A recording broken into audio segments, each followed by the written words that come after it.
Yeah, go for it.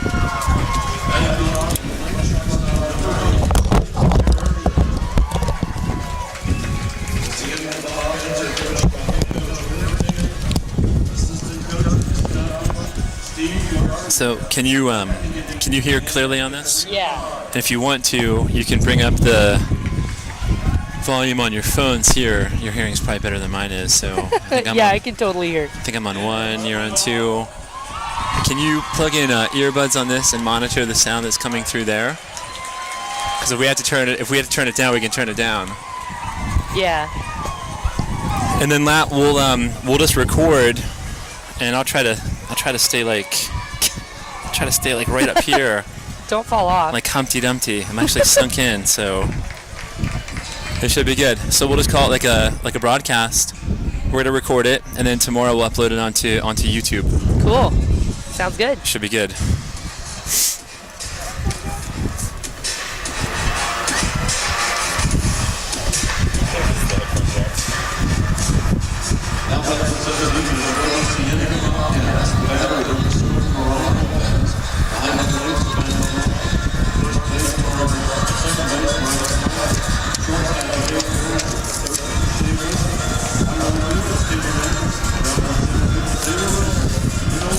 So she is supposed to throw, well, I guess she throws everything. So her changeup is like her best pitch. Yeah. Mariah Lopez. Yeah. And a changeup with a lefty pitcher like this is deadly because it can move in this wind. It can do all sorts of crazy things that are going to make the hitters maybe a little bit confused. Okay, so talk about that when we start recording. You haven't started yet, have you? I did. Oh, okay. Oh, perfect. All right, perfect. So we're here at Sun Devil Stadium, Arizona State University, the home of the Sun Devils, and it's a 5A state championship with the top-seeded Cienega Bobcats taking on the Sahuaro Cougars. Starting pitcher for today for the Cats is the freshman, the sensation, Mariah Lopez, 16-3 with a 2.29 earned run average. Jason Miller, along with Calissa Kuntz, making her debut on Bobcat TV. Absolutely. I'm happy to be here. Thank you. Happy to have you here. So what can we expect to see here from Mariah Lopez? Her changeup is her best pitch. Yeah, you know, from Mariah, with the way this wind is, not only is she a lefty and that changeup's going to be deadly, but with the wind the way it is, all of her movement pitches, like her drop ball, her changeup, her rise ball, are all going to have a little bit of different movement depending on which way the wind is blowing here tonight. So the wind seems like it's blowing a little bit out toward center field, although the American flag is kind of wrapped around, flying at half-mast today, as per President Kennedy's instructions back in 1962. Absolutely. So with a quick ground out here, it was Weldman with the ground out to second base, Miranda Carley 4-3, and we have another ground ball here to first. Tori Brown, easy tag, 1-2. Yeah, and that looked like that was that drop ball right there that wind just pushed right down, and it got the hitter right in her hands there. So Lopez throws, I guess, everything. Coach Eric Tatham says she throws a drop ball, a riser. He was not sure if it's a true riser or if it's like an elevated fastball, and then the changeup, and then a curve and a screwball. Like, I think that's her pitch selection, kind of like in order. Right. So it's good to see here, encouraging for her to have the first batters come up and both of them getting ground outs.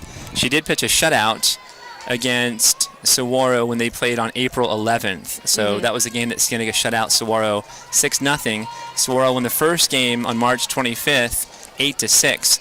And both teams took wins on their visitors or their home team's field. Right, and with this wind dying down right now, she may have to battle that a little bit too here, as well as nerves, but two high pitches there right in a row.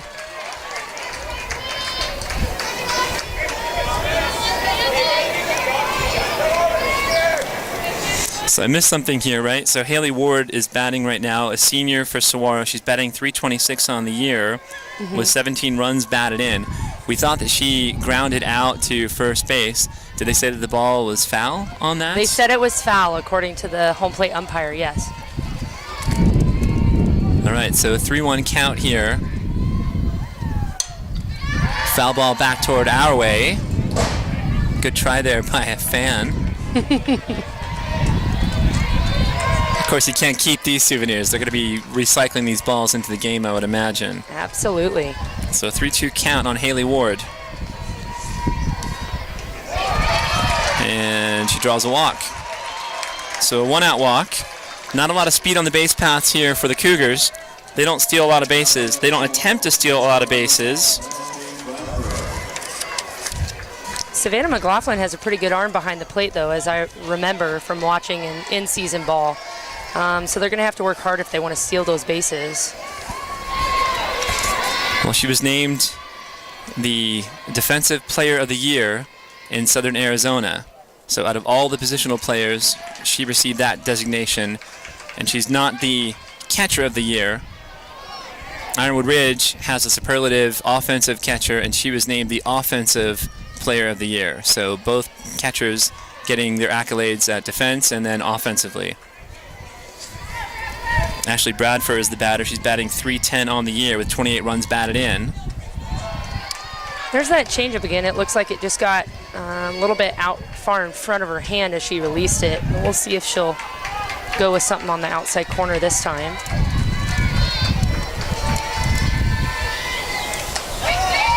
She does go outside.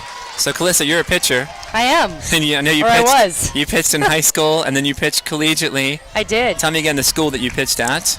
Northwest Christian University in Eugene, Oregon. We were the Beacons. Oh, that's a shot there to the gap. There she goes. Kaitlin Anderson drifting over to make the catch. Well, this outfield covers, the outfielders here from Cienega cover a lot of area, so it was a rope there, and Anderson just took a step or two to her left to make the play very easily. I thought it was in the gap, but I she thought was it right was there. as well, but she was right there. Again, that wind can play tricks on us here back behind home plate. Out in the outfield, sometimes it looks like it's going in the gap, but in reality, it's only a few steps away from them. So 2 outs. Jasmine Lopez at the plate. Pitches up a little bit for a ball. Lopez on the air, .451 batting average. Wow. With 40 runs, 41 RBI on the season, 5 home runs. So this is the power bat to look out for, and she's a junior, number 8. Mariah's got to find the zone again here for her. We don't want to, as pitchers, we don't want to shy away from big hitters. We want to make them try to swing at our best pitch.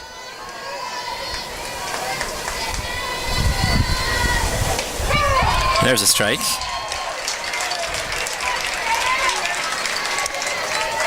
So 2-1 count here. Mariah Lopez, the freshman sensation pitcher for Cienega, a record of 16-3 on the year with a 2.29 earned run average. There's that changeup. You could see it drifting. Absolutely. So is there movement on that changeup as well? There is. Depending on the wind, that thing can drop. It can move outside or it can move inside on the hands, but it's incrementally slower than anything else she has. That's for sure. 2-2. Ooh. Wanted to entice her there on that outside corner, but she wouldn't bite. Make her chase a little bit. Yep. So 3-2. You go back to the changeup here?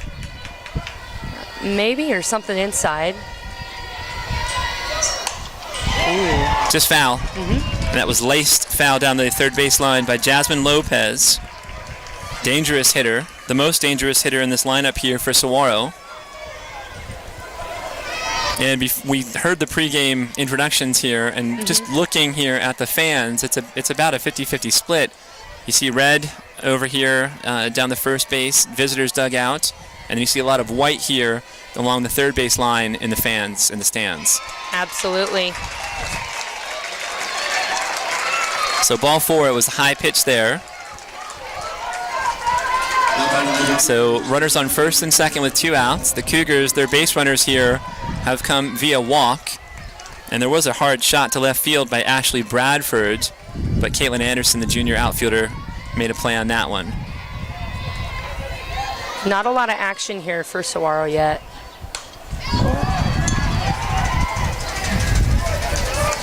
And Bella Gerke, the freshman, is up. She's got a .355 batting average, 25 runs batted in, 4 home runs.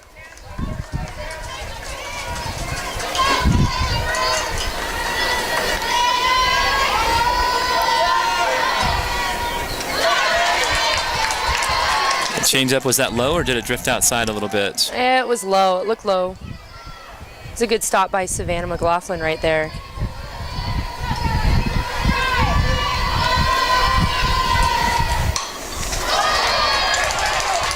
And that's exactly what you want right there, is get out of there with either something in the air or on the ground. Little pop-up. Shea Bushy, the third baseman, handles that pop-up easily. So a little bit of an eventful inning there for the Cats. But Mariah Lopez able to steer her way out of trouble. And now we come to the bottom of the first inning. Well, this Cienega Bobcats team has a stacked lineup. We were looking at the batting average coming into the game here. And I think the lowest batting average on the team is a .340 batting average, and I think that's Savannah McLaughlin. So, and she's no slouch behind the plate, and she's no slouch at the dish either. So Savannah, .342 batting average. She is the lowest average on the team. That's your lowest batting average. I was going to say, if it's a .342 is your lowest, you're doing something right. You know, anywhere in the upper 300s to the lower 400s is outstanding. Well, we're going to see a leadoff hitter, and Kayla Lambert, who's batting .500 on the year. So she's at .513, 31 runs batted in, 51 runs scored.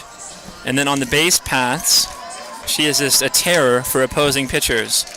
So the Bobcats, the offense, the attack is predicated upon speed. 40 steals out of 42 attempts. And I know she set the record here, the team record for stolen bases in a season. So the senior, we know that she's going to Indiana and Bloomington. Well, she'll continue her career in the outfield. She is. She's potent as a left-handed batter here, leading off here for the Cats. And that record she broke was by Shelby Kennedy a couple years ago, who's now at Yale playing softball.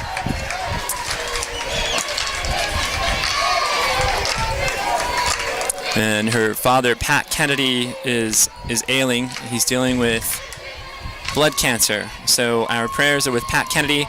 The players from Cienega are wearing red ribbons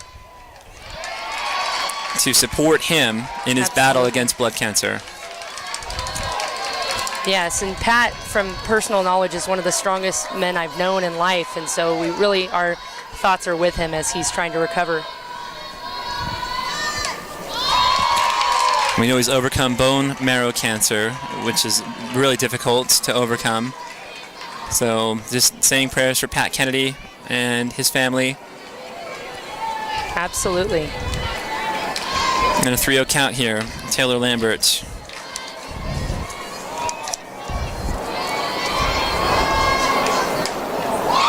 And she draws a walk. So Sahuaro's pitcher, Alexi Coons, on the year, 18-4. With a .242 earned run average. 14 complete games for her, including 2 shutouts. You know, that's not a bad ERA, but right. It seems in this first batter that I don't know how far off it was. Of course, it's hard for us up here to see that strike zone, but she seems to just be a little bit off. Well, Taylor Lambert, Tay-Lam at first, 40 out of 42 steals. She has a green light. Abby Dowdy, who's up here, the number 2 hitter for the Cats, she also has a green light, and she's deadly at the plate as well with a .425 batting average, 35 runs batted in. Pitch low and away. Great jump there for Lambert, who steals second base. There she goes. So speed in motion, that's exactly what Eric Tatham wants to do. Oh, they called her out. Really? Yeah, I didn't see why. Oh, they say she left early. That's what the call was. I see Coach Steve Garcia down there at first shaking his head, looking at the first base umpire. He said she left early. So he disagrees. So absolutely, you can leave once the ball is released from the pitcher's hand? Right, it must be released from her hand at that release point. Changeup goes outside here. So she's trying to work the edges of the plate. Right, and Abby Dowdy's one of those really versatile players that can do almost anything with the bat. She can hit it out in a second, and she can give you a base hit as well. So, very good hitter.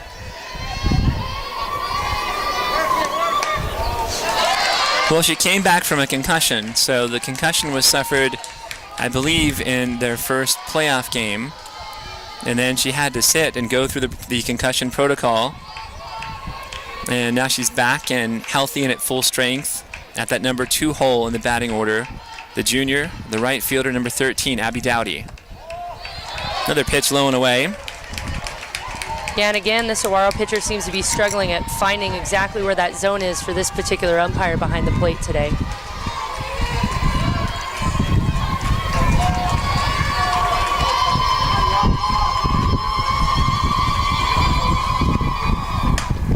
Takes a swing at that one. Wow. High fly to left field.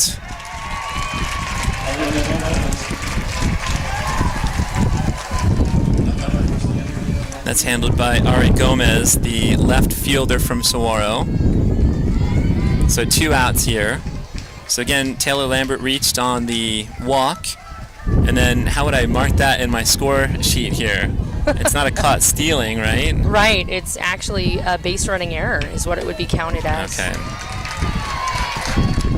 I think it's interesting in this first inning, we have to remember that both teams are trying to find their timing as hitters. Pitching is all about disrupting timing, and hitting is all about finding that timing. So we'll see what they do here in the second inning as well. Kaitlin Anderson, the left fielder, number 5, the junior, takes a hack at that one. She's Kayla Lambert's cousin, so the cousin's there in left and in center field. And Kaitlin with 30 runs batted in, 2 home runs. An intimidating power bat here with 2 strikes against her. Gets a piece of that one. She's been right on the last 2 pitches in terms of this pitcher trying to pitch her outside on both, so we'll see if she can drive one.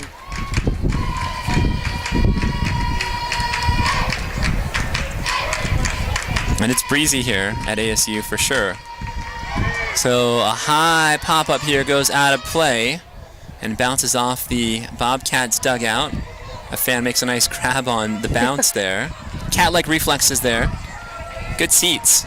So it's a beautiful stadium. You've been here before in 2015. I was, as an yes. assistant on that state championship winning Bobcats team. Yes. What a fantastic experience for all of these girls on both teams, being at this level of a stadium, playing for some of them in their senior year in the state championship game. What a feeling. Pitch up and away. 1-2. Eric Tatham encouraging Kaitlin Anderson at the dish. It's pretty fiery, is Eric Tatham. He's the third base coach. Oh, he is, yes. And he's not afraid to get down and get a foul ball from time to time. Right. That one's fouled off behind home plate. Cascades into the bleachers. So down low here at Farrington Stadium, it's chairs, yellow chairs, Sun Devil yellow, I guess. And then up top, we've got the aluminum bleachers. Change up there goes inside. So you wonder if Lexi Coons is losing her command a little bit here. Is command going to be an issue for her based on this early start that you've seen? It seems so far. Just that she's having a hard time painting the corners and throwing the ball where she wants to throw it. Oh, there's a great swing there. Kaitlin Anderson smacking that one off the scoreboard in left field. Kaitlin. Wow, what a hit. The minute that was off her bat, it was gone.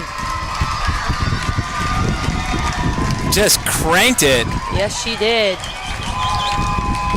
And you could tell based off of the sound of the ball going off the bat and also the trajectory. It went off very quickly. Absolutely. It no doubt. Hit that bat and went straight out. There was no doubt in their mind.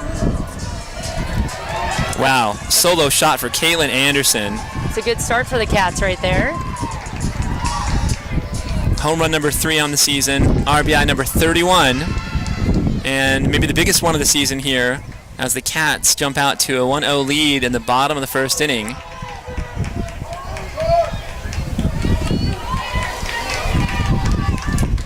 Here comes Tori Brown, so there's no respite for the pitcher.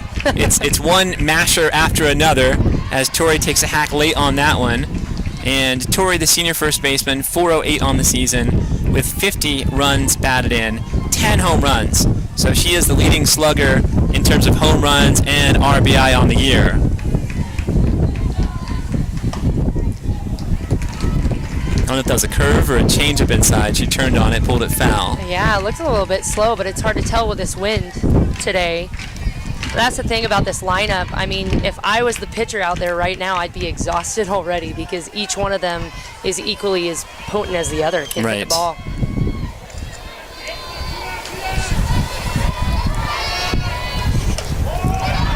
Lexi Coons fires outside. So Tori with good plate discipline there to take one. A ball and 2 strikes.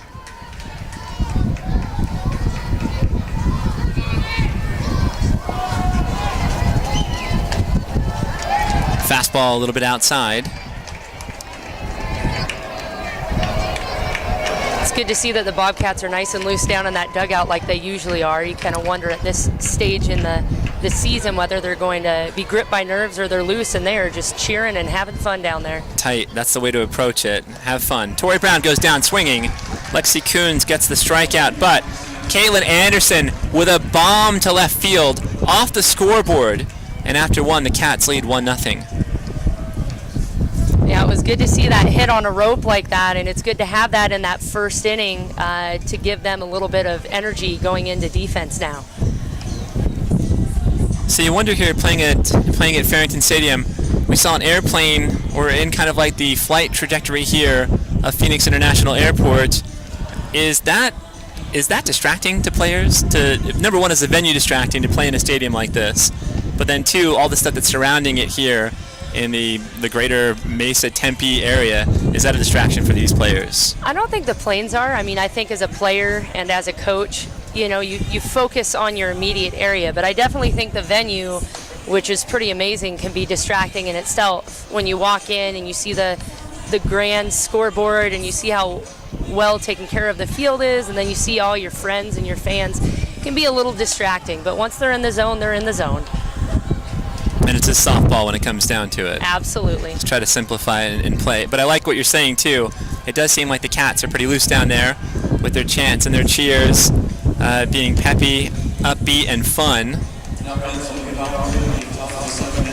Always a good time in the Bobcat dugout, that's for sure. Danielle Jamison, number 6, up to the plate. Jamison, 340 on the season with 21 runs batted in and 4 doubles. So more of a contact hitter is Danielle Jamison.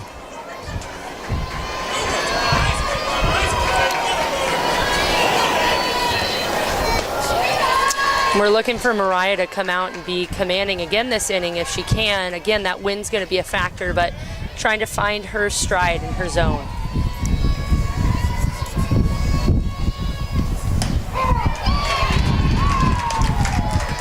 Gets the call on the fastball, I guess, on the outside corner there for Mariah. Mm-hmm. Looked like it.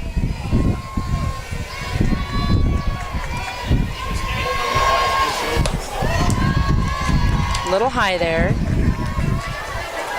Is that her rise or just her high fastball? Looked like a rise or a high fastball, either one. Ball fouled off the plate. You almost expect a rise to be almost start at the player's hips if they're in the box and then come up to about their helmet level. So they should be swinging at it when it's in the strike zone, and it fools them as it races out of there as quick as it can.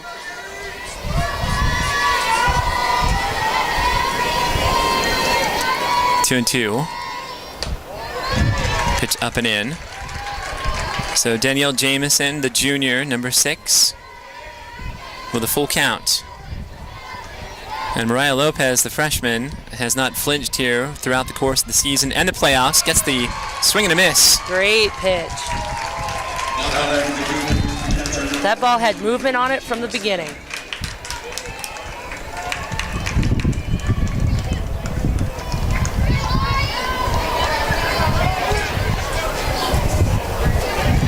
And that brings up Brianna Jackson, the sophomore, She's catching today, a .250 batting average on the season.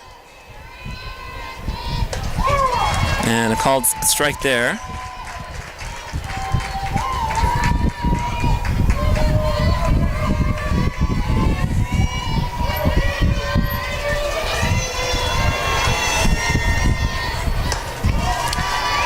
Little high right there, maybe a rise ball again. It'll be interesting to see if Mariah continues to have control, whether the Cienega defense will be able to be involved or not.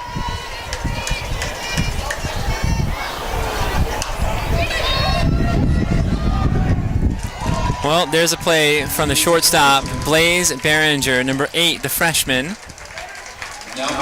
She and Miranda Carley were both going for it on a dying flare right behind the pitcher's circle. You can hear the communication all the way up there, all the way up here with us, that when a ball like that is almost what we call a blooper right behind the pitching circle, you have to call that ball out, otherwise a collision can happen. Nice turn there. Robin Opel, number 1, the batter, and she pulls that foul. Looks like it goes into the bull. Is that a bullpen down? That's a bullpen back there, First base line.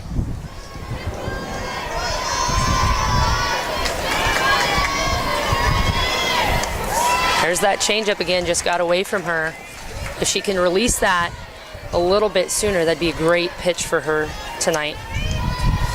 Opel, a .280 batting average with 19 runs batted in and a home run. Laces that one foul. Tori Brown does a good job of stretching out for it, but it was in foul territory. This hitter is obviously a pull hitter by how she's swung at the last couple of pitches. It's always going down that first base line. So you're going to see, hopefully, first base and right field kind of adjust accordingly here. Well, there it is. I was wondering, do you go outside and with something that might drop away? Absolutely, because she's thinking she's going to take it and pull it the opposite direction, but if it drops and moves, she doesn't have a chance. Another great inning by Mariah. Yeah, 2 strikeouts. So she sandwiches the flare to shortstop between 2 strikeouts, both of them swinging. So after an inning and a half, it's the Bobcats on top 1-0. It'll be interesting again to see with this lineup that the Bobcats have, how commanding they're going to be again this inning. You know, again, it doesn't give this pitcher any rest at all.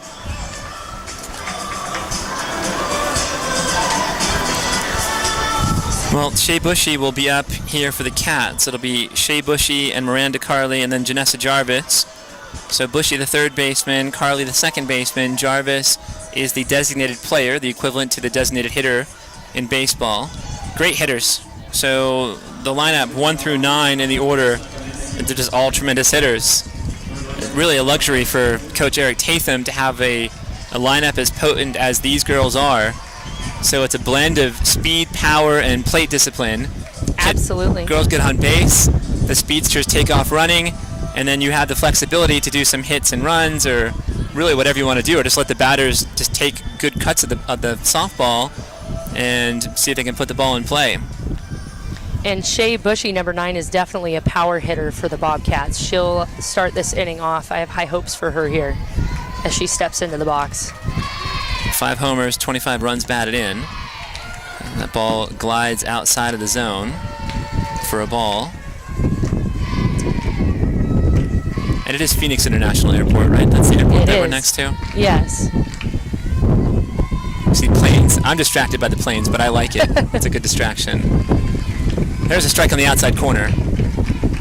So the wind's here, blustery up top. The field's kind of protected a little bit because it seems like it's recessed down a little bit lower than the grandstand is. So the grandstand might be blocking a lot of that wind. Shea hits a flare foul. Good chase there by the third baseman, Jasmine Lopez. She couldn't get there.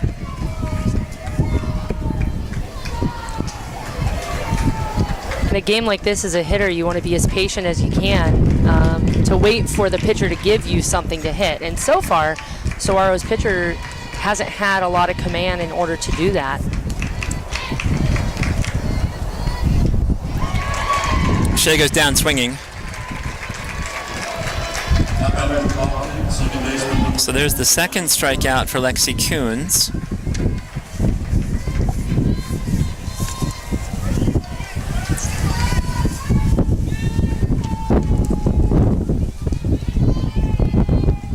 Here comes Miranda Carley, the junior second baseman.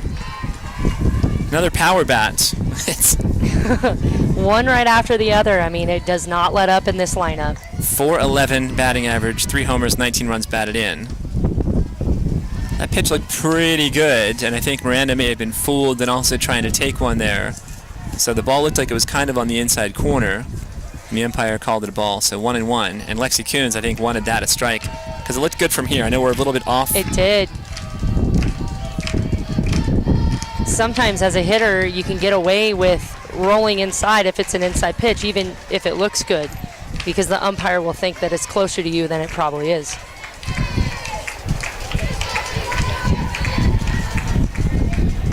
Two and one out. Pitch is inside and a little bit low. So now a 3-1 count here. Looked to be a drop ball on the inside on that pitch.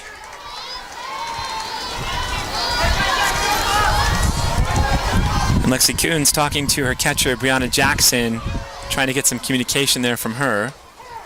There's a pitch on the outside corner for a strike. Now it's a full count. Looks like the communication worked on that pitch.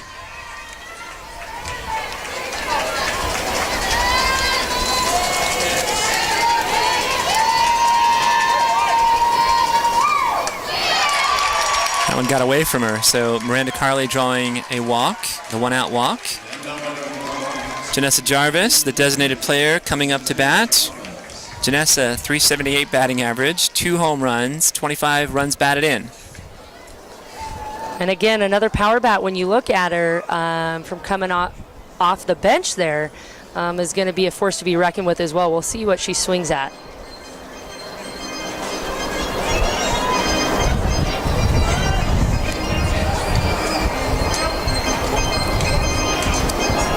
So it's been a bit of a challenge here for Lexi Coons. She has 2 walks.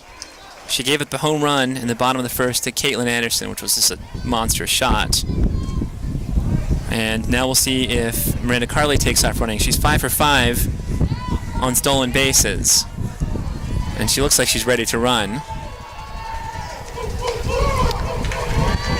There's a strike. I love how aggressive the Bobcats run the bases. We were talking about this earlier, about how Coach Eric Tatham often gives them the green light and allows them to make that decision sometimes. The pitch low and in, so 1-1. Well, we were talking about it, and you relayed something that I thought was really interesting. He wants his runners to always be ready to run, regardless of the situation. There's a strike on the outside. Right, because you never know if there's a pass ball, if somebody fumbles the ball because of the wind, you always have to be ready as a base runner. Could end up being an extra base or even an extra run. And having runners that are so aggressive and assertive on the base paths puts tremendous pressure on the defense. That ball drifts outside. So it's 2-2 to Janessa Jarvis.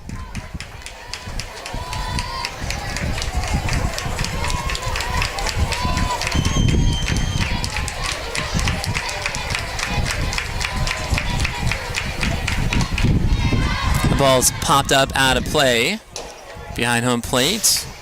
It skips right down below where I'm sitting here, so we're gonna have somebody that's gonna grab this neon yellow softball here.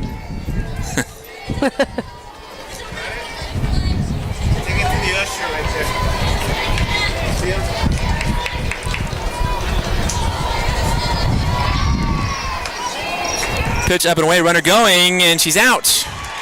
Nice throw from Brianna Jackson.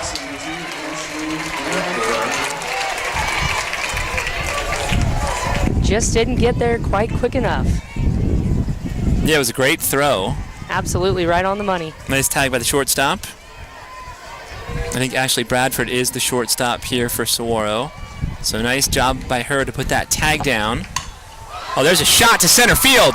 In the alley, and a home run. Out again. Janessa Jarvis right over the A in Arizona, the second A, left center field. and a blast. So 2 solo shots here for the Cats, accounting for both of their runs. That's interesting that when that ball was going out, I wasn't sure if it was going to go over the fence or hit something else. Or interesting hook on that ball. Well, it was laser. It was lasered just over. I mean, it just cleared the fence.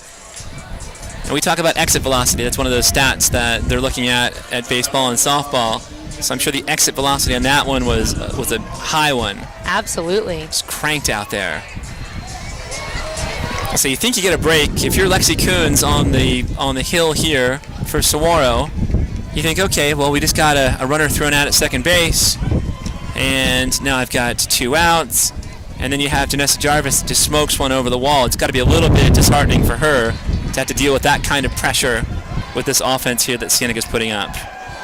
Absolutely, and this is something that was talked about as Cienega came into the state playoffs that other teams were worried about, was just their sheer power on offense. And so far, the 2 massive hits have been both homers. Savannah McLaughlin, the senior catcher here, .342 batting average, a home run, 17 runs batted in. Met her this morning.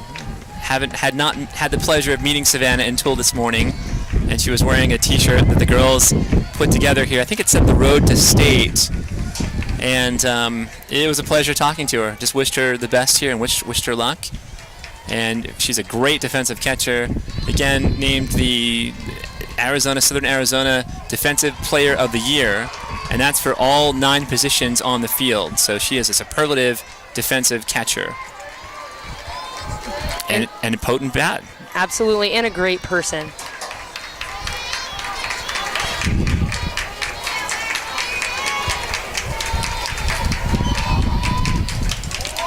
Well, she draws a walk. She hit her first home run of her career. I think it was 2 games ago, and I think it was against Chaparral up at Rose Mufford Stadium in, I don't know if it's South Peoria, Glendale. I get confused up here. Tempe, I do too. There's so many Mesa, different areas. Scottsdale. I don't know where it is. I think it's in Gilbert, though. Gilbert's.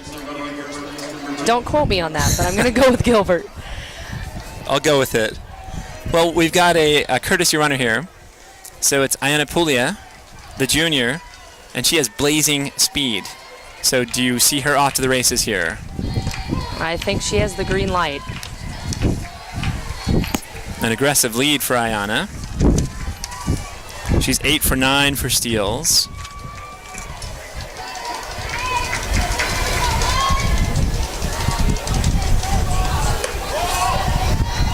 That pitch low and outside, so 1-1 count here.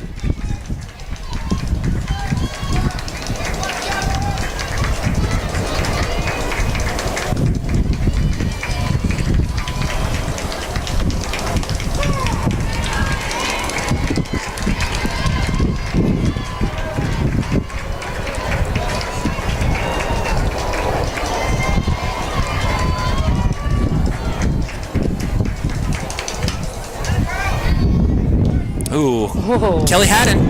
There's. Let's get a shot. Let's get a shot of Definitely. Kelly. Get a shot of Kelly Haddon, the admin over there.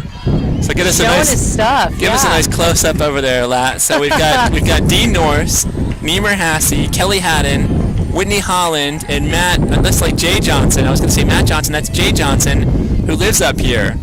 Nice little swinging bunt there, and an error by the second baseman. An error. So now Puglia is flying around second to go to third base, and she stands up there. There's a slide close into second base, but safe. So very aggressive, and it was a swinging bunt there by Brooke Behringer. We'll call that one E4. So error on the second baseman.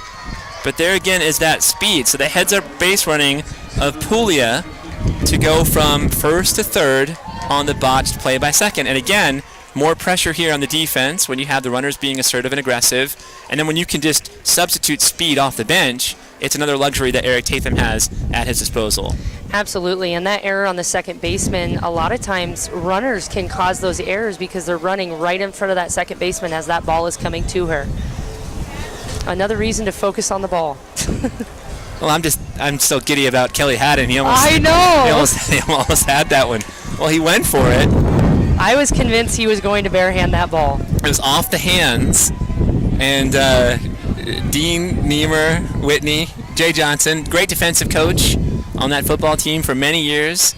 Powerhouse in Southern Arizona. It's good to see him up here hanging out on just a beautiful day. When you're in the shade here, I would say the temperature is in like the 80s, and we have a nice cool breeze as Kayla Lambert, the dangerous center fielder, up at the plate. Swinging bunt here. It's a change up. And they got her by a step. Good throw there by the third baseman. So a way to avoid more damage here from Lexi Coons, who nonetheless gave up a single run on a laser shot from Janessa Jarvis right over the left center field wall. After 2 innings, it's Bobcats 2, Cougars nothing. Absolutely, and I would say if you're Lexi and you're struggling a little bit, you want hitters to put the ball on the ground so your defense can make those plays for you. So if it's not working with your swing and your arm, you got to put it in play somewhere.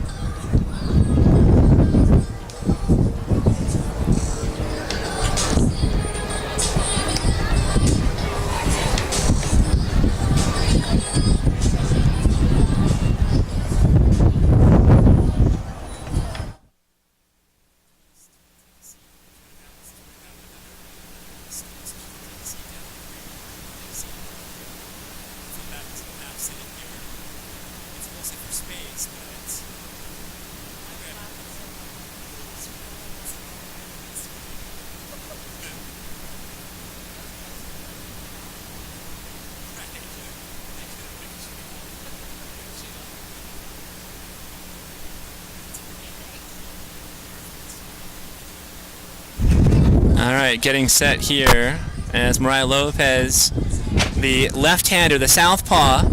Another luxury here when you've got a left-hander on the hill for your squad.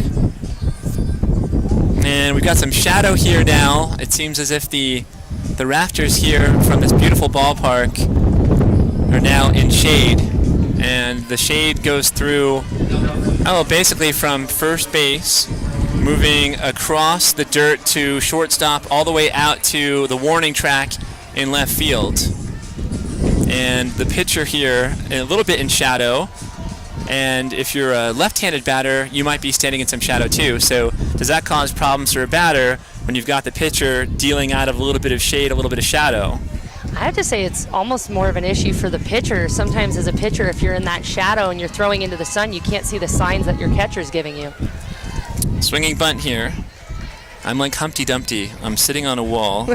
If I fall, it won't be that big of a deal because it's like a 3-foot drop, but still, I'm hanging tough.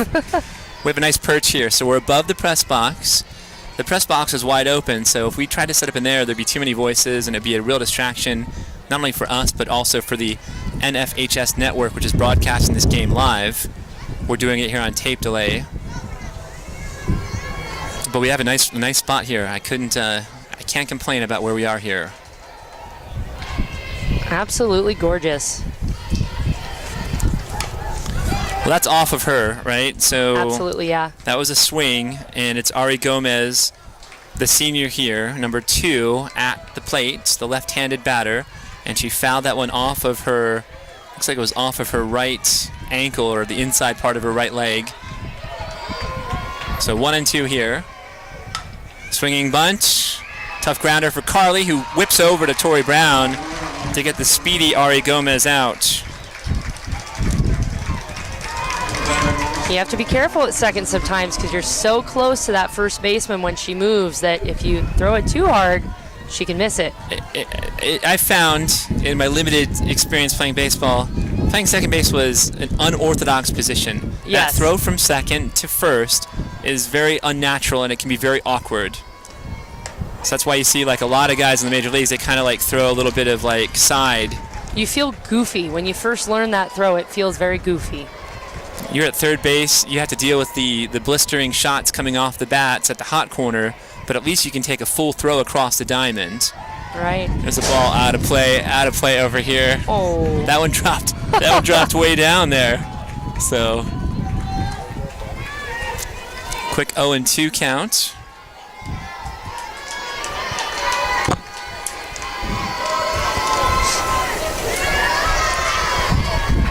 That was that changeup missing again. If she can get that going, that's going to be a really good pitch for her in later innings as she starts to get tired. So we're back to the top of the order here. And there's a flare handled by Shea Bushy at third. The shortstop, Rick Behringer, also wanted that one. It's almost like Shea was being chased by her to get that ball. So Lauren Weldman flares out to third base, so she's 0 for 2 here.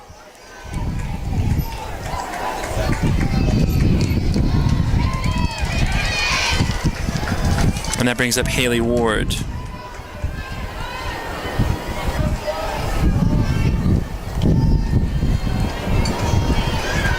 And I missed what Haley did the first time up. I have no recollection of what she did.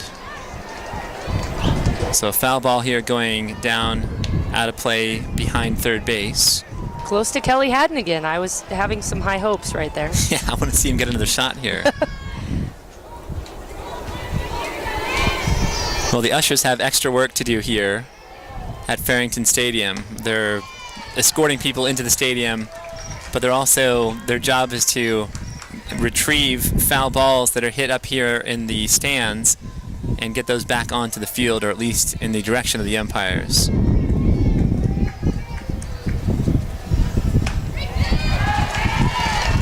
Looked to be a good pitch from up here.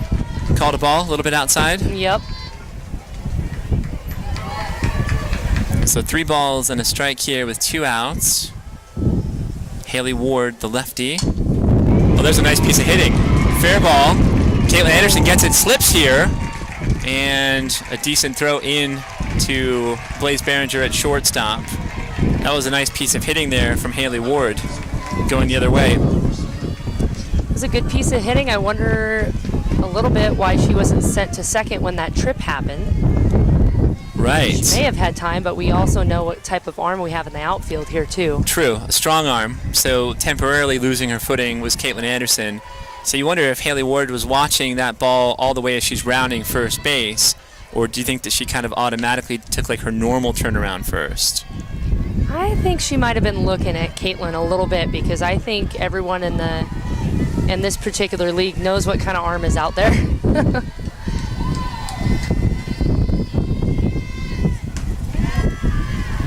Pitch up and away.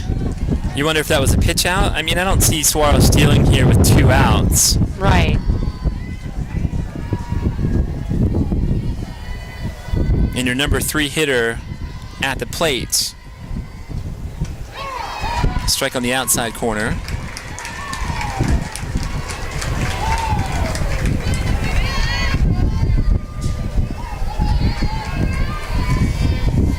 Ashley Bradford, number 7, the junior, at the plate, 2-1. The pitch sails high and away. That was that rise ball again. So that's just designed to get somebody to swing and miss. Right.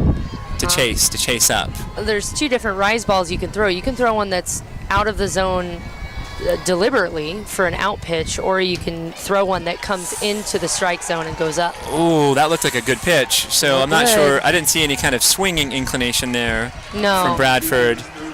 Looked like it was in the zone from up here, though. Looked like it was on the inner portion of the plate.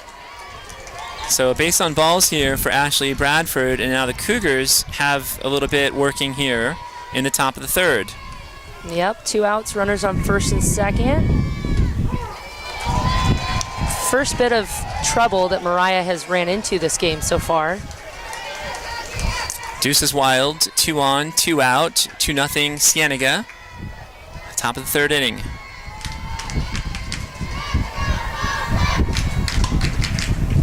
Ground ball down the third base line, foul. So Jasmine Lopez, .451 average on the year, a dangerous hitter with 5 home runs, 41 runs batted in, and gusting winds here. All of a sudden. Looks like it's blowing out from left to right field.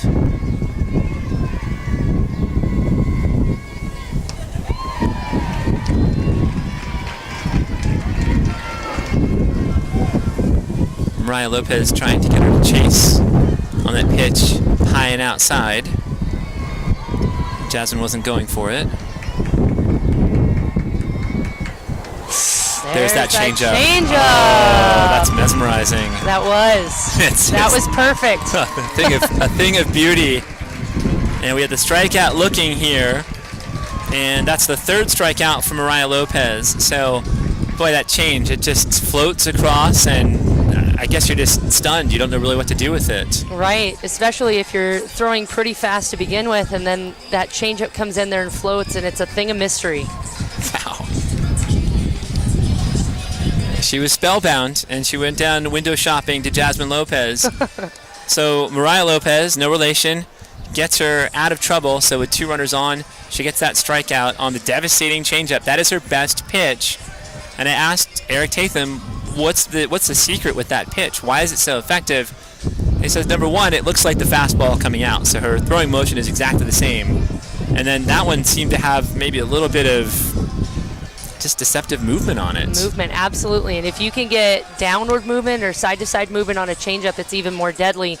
But the number one thing with a changeup, if you can throw that pitch exactly like you throw your fastball, but it comes out that much slower, that's what scares hitters. Amazing. Well, that was a beautiful pitch.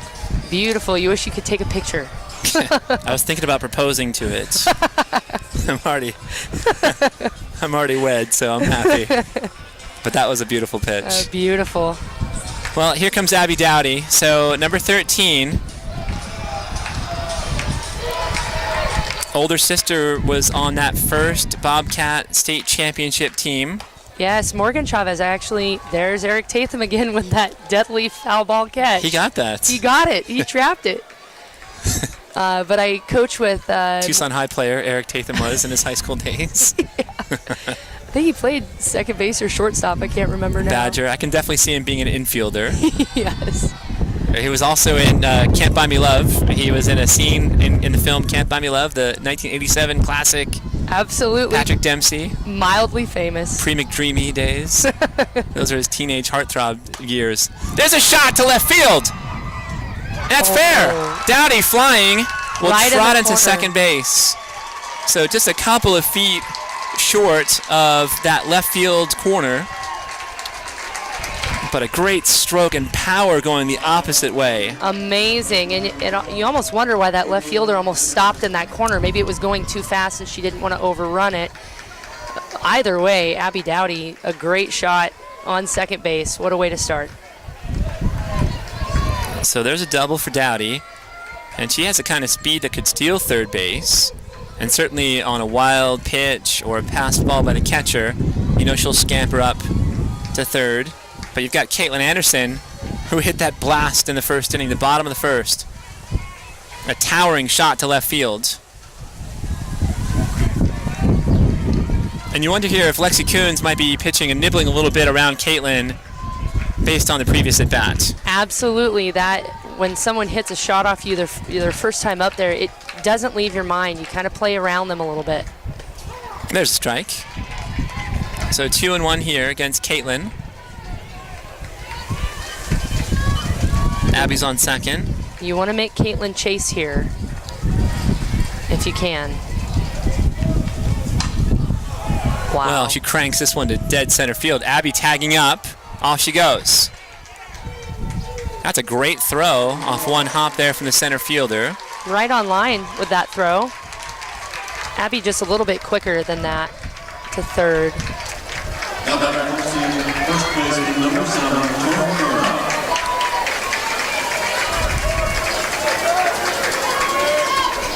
So Abby at third base with one out, and here comes Tori Brown, a big run producer.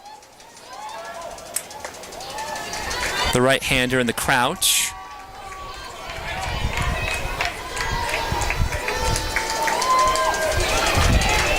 And daughter of Dan Brown. Dan and Mrs. Brown made the drive up here. And the younger sister of R.J. Brown, the great wrestler at Cienega.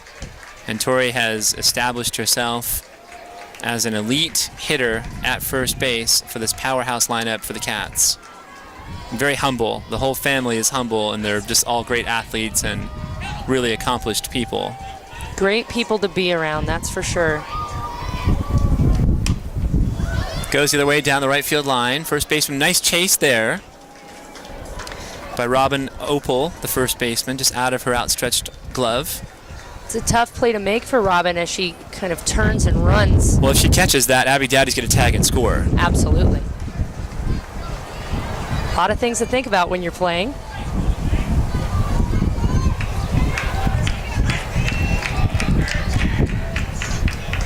There's a nice pitch. Looked to be a drop ball from the way she released it. So for her drop, and can it also cut across the zone? Can it go from right to left, looking from the pitcher's perspective? Absolutely. If she releases it across her body and still drops that hand, it can go wherever she commands it to go. Same pitch. Yep. So looked like the same pitch there, very effective. And Tori Brown hits the bat off the dirt. She's angry at herself. She may throw that back into the rack there with some disdain. Right. It's hard as a hitter when a pitcher fools you once and then fools you again. It does anger you a little bit. Fool me twice. Shame on me. Yeah. There's a shot from Shea Bushy. This is in the gap. Dowdy scores easily. Shea takes the turnaround first base and goes back to first with an RBI single. So she laced that one in shallow left center field for an RBI. And that is exactly the reason why Shea Bushy is in that position in the lineup, because she's been known to get solid base hits like that and manufacturing RBIs. Bobcats on top, 3-0 here in the bottom of the third. But this lineup is not finished, so Miranda Carley comes up, another potent bat. All right, so we have a substitution here. And we have Giovanna Herrera. So she's the freshman with also blazing speed. So now she's a pinch runner here. Right. For Shea Bushy, and then Shea can resume and go back and play third base. Correct. Yeah, she's simply an offensive substitution, and Shea now will come back in and play third when they get on defense. How many substitutions like that can you do? Is it limited in like the number that you can do per game, or is it limited to how many times you can sub a particular batter out once they've reached base? Here's a shot to right center field. Well, off she goes. Giovanna Herrera is flying around the bases, and to home she goes. Well in front of that throw. Absolutely. And Miranda Carley with the RBI double. What amazing speed by Herrera there to be in front of that throw. She knew it was coming, and she still went. That's part of that aggressive base running we talked about with Coach Eric Tatham.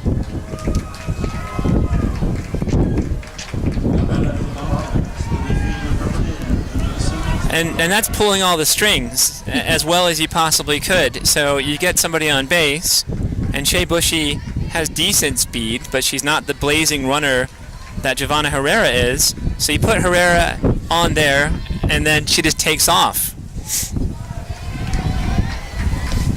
And it was a relatively close play at home plate, but with that speed, the call was never in question. And the throw would have had to be right on the money in order for that to be a play at the plate. Right. And it just wasn't quite. Janessa Jarvis now, she homered in her first at bat, a laser beam over the left center field wall. Bobcats up 4-0 here in the bottom of the third and trying to tack more runs on.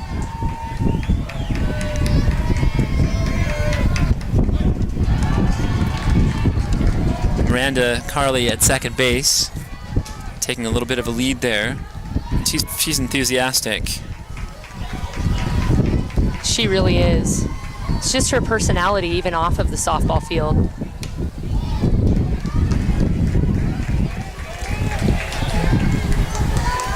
Good foul ball there, right on the pitch. So that means when the ball is fouled directly back behind the catcher, that means the hitter's pretty much dialed into that pitch. Right. So just slightly off. Yeah. Ooh, she wanted to go for that one. A little bit high on that call. Mm-hmm. Interesting that you would check with the field umpire or the base umpire that's out behind second base. How can the second base umpire possibly tell if Jarvis had gone on that swing from where he's standing? It's a little bit of an interesting thing. It's a rule within softball that they ask one of the field umpires whether she went or not. I don't know if that means they don't have as much trust in the behind the plate guy, but I don't know how he'd be able to see it more than the... Because if he's at first base, you have a much better angle, and you can see if Right. that bat head crosses the front of the plate. Absolutely. But at second base, you can't tell. There's no way. Well, there's a strikeout, so there's a pitch on the outside. I don't know if that was her changeup. Looked to be off speed. I don't know if it was a changeup. It didn't look Maybe quite slow enough to be one. Maybe a curve. Right.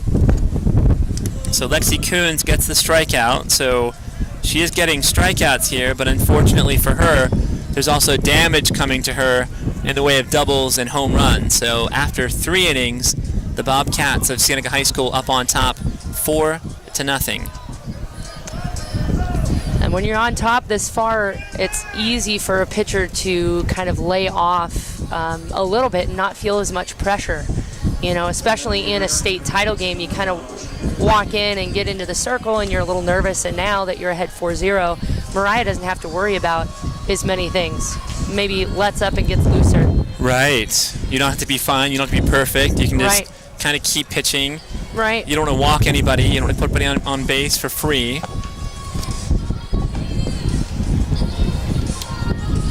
But I would imagine that it would liberate her a little bit out there in terms of what she wants to do. Right, and she still needs to be smart with her 0-2 pitches. You never want to leave something 0-2 near the zone necessarily, but she seems to be settling in. It's like she's been doing this her whole life today.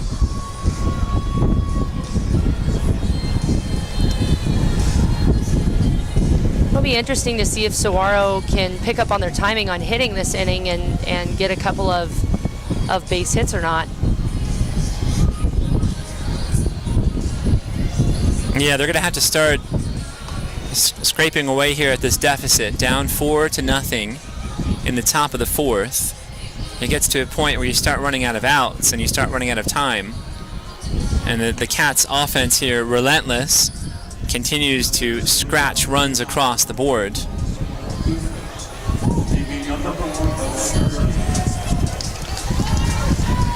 Well, here's Bella Gerke, the freshman.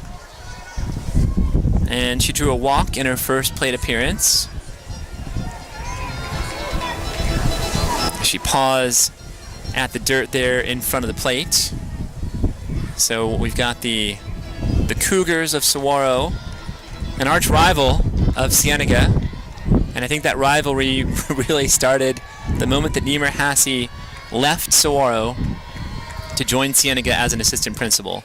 From that moment, there was instant rivalry between these two schools. Absolutely, and it's been a fiery one over the years a little bit.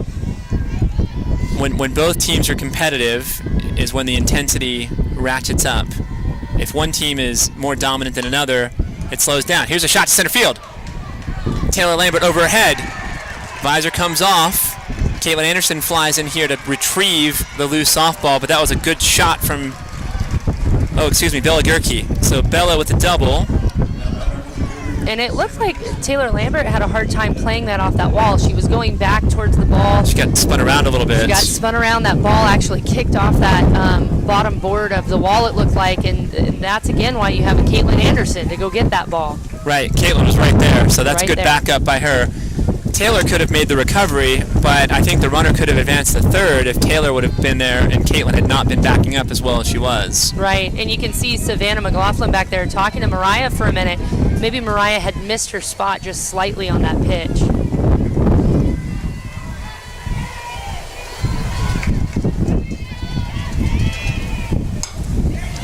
Here's a slap that goes behind second base.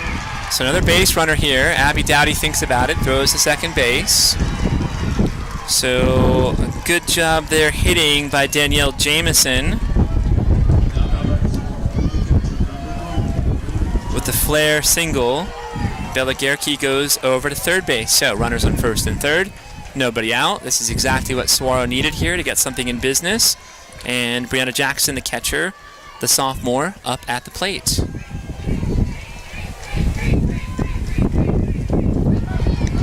Drop ball? Drop ball, big swing and a miss right there. These hits as well are exactly what Sahuaro needs with that hit to center, as well as this little blooper that Right. went behind Miranda Carley. You don't need home runs to catch up to Cienega here, just some base hits. And string together some quality at bats. Looked to be a good pitch, maybe a little inside on that one. With movement too, going left to right from the pitcher's perspective, or outside to inside for the right-handed batter. So kind of like a cutter, kind of like cutting in toward the right-handed batter.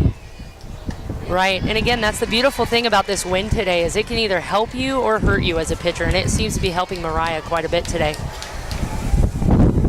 Still waiting for that changeup. Right. So 2-1 here. Mariah Lopez dealing. That's a second base. Oh, passed. Oh. So maybe some miscommunication there. I don't know if Blaze Behringer thought that Miranda Carley had that, because it appeared that she could have gotten to it, almost as if she had stopped. It went right next to Blaze. It looked like Blaze was trying to cover second, because that was a play where Right. Blaze would come over. And I think she was thinking Miranda Carley was going to go behind the bag and grab that ball. Eric Tatham coming out now to kind of have a little conversation with the defense. Again, maybe just settling them down, you know. At this point in the game, having this type of a lead, it's not that they're becoming complacent. It's just that they've had some quality at-bats and quality hits on Sahuaro's side, and now they have to deal with it. Yeah, so Bella Gerke started off with a double, and that was a shot to dead center field over Kayla Lambert, who was spun around there on a difficult play. Maybe the sun playing a factor into how well she could have seen that ball.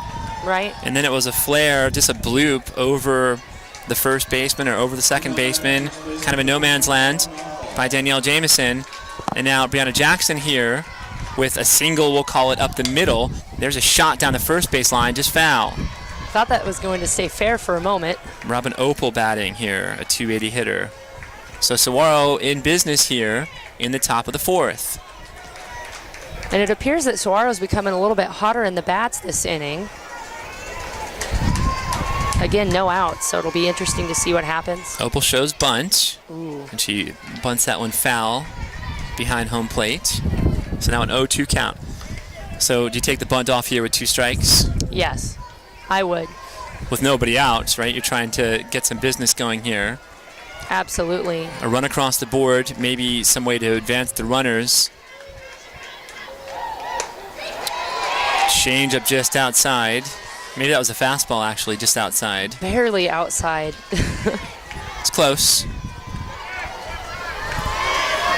And gutsy for a hitter to take that one that close. Absolutely.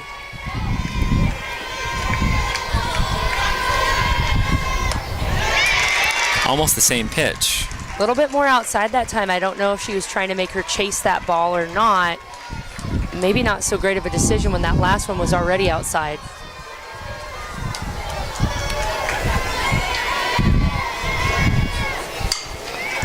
Pulled foul down the first base line. There's that pull hitter again. Tori Brown's got to be ready at first base just in case it hits that line. With no outs, you're hoping for a double play here if you can.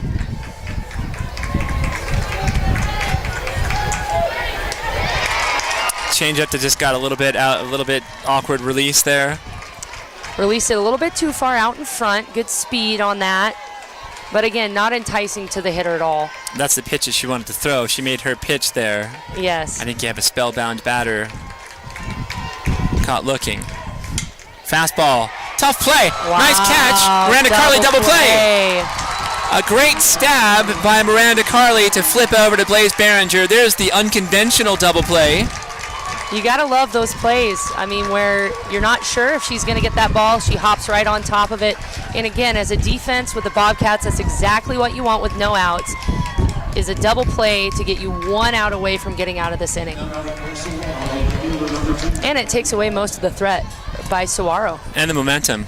Absolutely.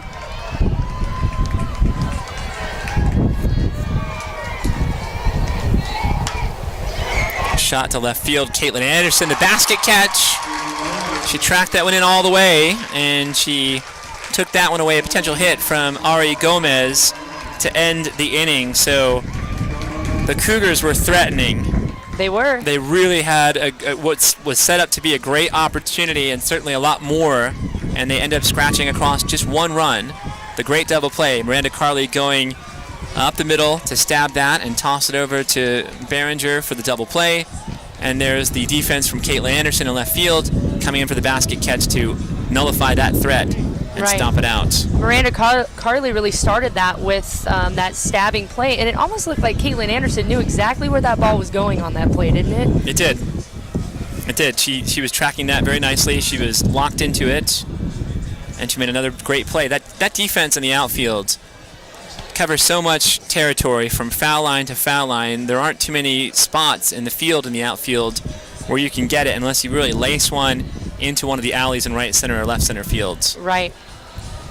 Or if you flare one just over the head of the infielders. Like, those are the kind of the two areas I think that you can get hits in the outfields. Right, and I think throughout the season the Bobcat outfielders have maybe had an advantage over other people in their conference or other outfielders in their conference because at the Bobcat home field they have a very deep outfield for a high school field.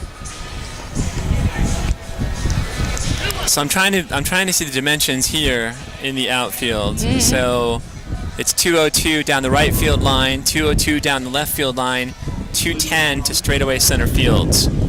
And the alleys, I don't know what those measurements would be, if it would be between 02 and 10 in terms of distance. Right. 207. Probably, I mean, I'm no mathematician, but probably Either. somewhere like 207 or 206. Keep in mind that the Cienega Bobcat field in dead center is about 300. It's pretty deep. So is it deeper than here? A little bit deeper in dead center. If you measure it from dead center, it's a little bit deeper. It's hard to think about that, this being a college field. It's interesting. So the catcher, the senior, Savannah McLaughlin, at the plate here for the Cats.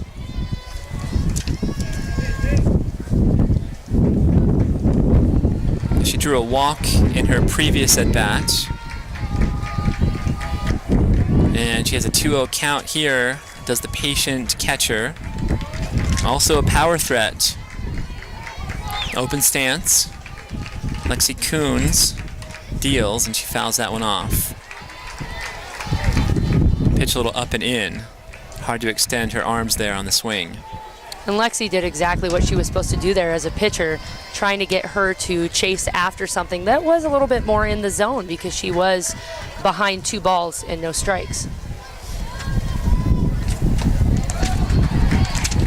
Is that up a little bit on that pitch? Might have been a little up. It looked on the corner from here, Yeah. but again, we're kind of up higher. True. So 3-1.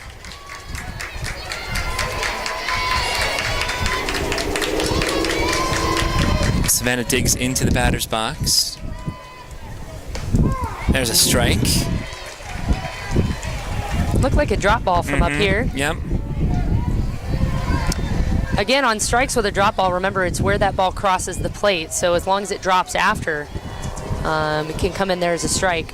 And I would imagine too, if you've got that drop working, then you're inducing ground balls, and that's a good thing for a pitcher. Great. She skips that one too low off the dirt, and Savannah McLaughlin draws her second walk of the day. And here comes speed incarnate on the base paths. The junior Ayane Puglia, number 2, coming in. And we saw that move pay off earlier here by Eric Tatham. We did, and again, that aggressive base running, it's just fun to see when players are given the green light more often than not.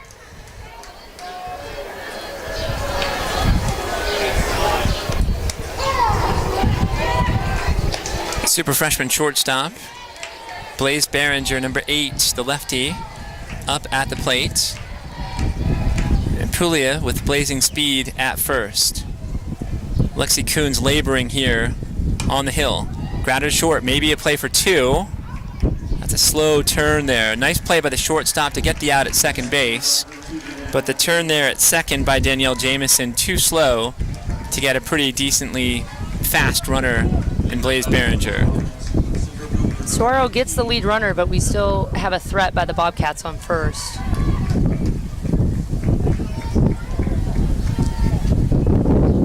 Here comes the wind again.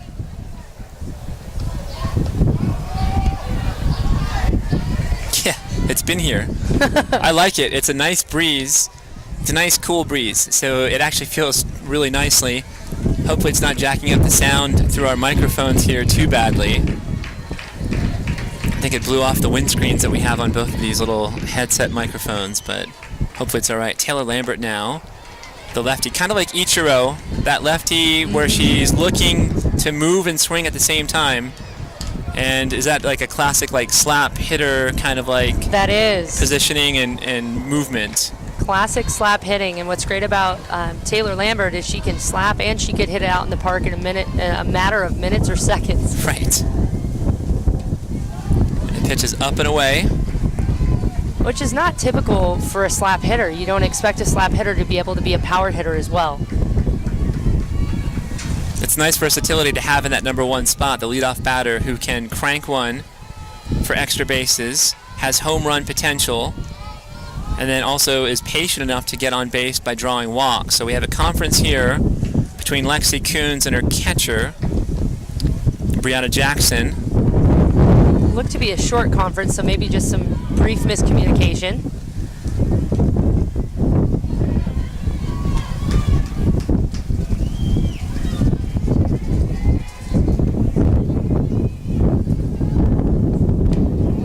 Up and away, Behringer. Oh, and she's out. She is out by a quarter mile. Another great throw there from Brianna Jackson. So she's thrown out two would-be base stealers. And there was a nice tag there from Ashley Bradford. So caught stealing is Behringer. In the softball world, we affectionately call those type of tags clothesline tags because it looks like you're clotheslining the girl. Yeah.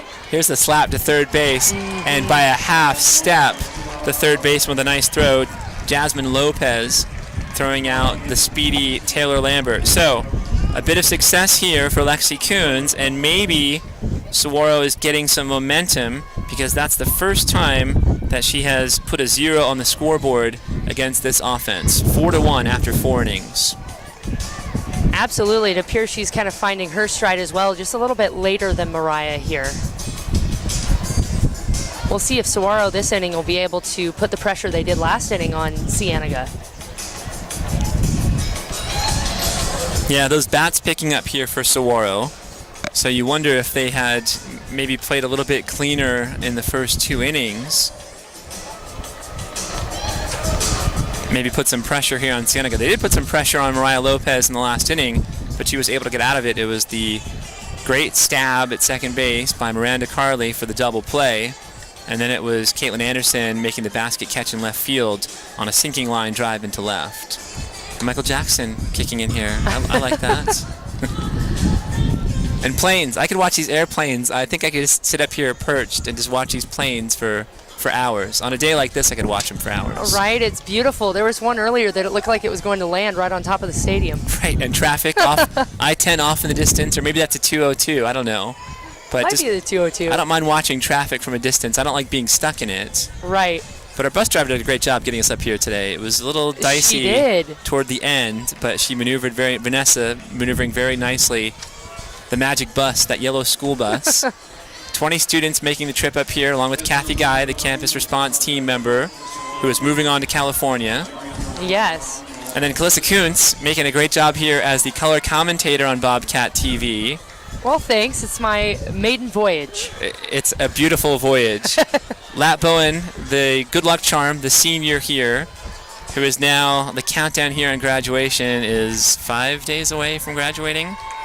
So 5 days away, Lat Bowen, the senior, from graduating here, and then Jason Miller on play-by-play. Oh, there's a shot to center field. Nice job there from Taylor Lambert, reaching across and grabbing that with the left hand. And that speed of hers, again, to her advantage on this. Tracking that ball down. Oh, yeah. Speed, always a nice attribute to have. Little inside on that pitch. There's no really greater comfort to a pitcher than having a defense behind you that can do their job, and they certainly did that for the Bobcats last inning. There's a flare to left field. Kaitlin backs up and then repositions herself and just easily catches that one, and she's making gestures across the outfield over to Abby Dowdy. So I really like the chemistry that these girls in the outfield have, right? So you've got Kayla Lambert in center field, the senior, and you have corner outfielders, Kaitlin Anderson, the junior, Abby Dowdy, the junior. I just think that she's older because she's been on the varsity since she was a freshman. Right. And she's always been mature, too, since she was a freshman on the team. Shot to center field. Lambert backing up, makes the catch on the warning track. So an easy 1, 2, 3 inning for Mariah Lopez. And another great job here of sustaining momentum and holding down Sahuaro and getting those bats in the order ready to go again. And you were talking about chemistry. The chemistry of the entire Bobcat team this year has been amazing. I've gotten to talk to some of the players throughout the season, and they feel like each one of those girls down there on that field is a part of their family as well as the coaches. It's nice. I got the opportunity to announce senior night at Bobcat Field. Oh, that's nice. Yeah, Coach Tatham had asked me Public to do address that. announcer. Because Dan Brown was probably escorting Tori Brown on the field. He was. Along with Mrs. Brown, so he he couldn't resume his normal PA responsibilities. Absolutely. I'm sure you crushed it. Oh, it was really fun, and it was great to hear each of the girls saying their part as seniors about how much they truly loved each one of the girls in that dugout. That's nice. So chemistry is great. Well, it starts from the top, right? So Eric Tatham and his coaching staff, Scott Bushy, who is Shay's father, is one of the assistants, longtime assistant, Pat Kennedy, an assistant coach, Steve Garcia, and Katrina Mata, the statistician, and you're part of that coaching staff too from 2015. So yeah, a lot of it is a family atmosphere, a lot of positivity, doing things the right way, trying to be role models on the field, also in the classroom and on campus at Cienega. So the program just does everything exemplary. Absolutely. And the majority of the assistant coaching staff down there, from Pat Kennedy all the way to Steve Garcia, has known Eric Tatham for a large part of their lives. So they've known each other for a long time.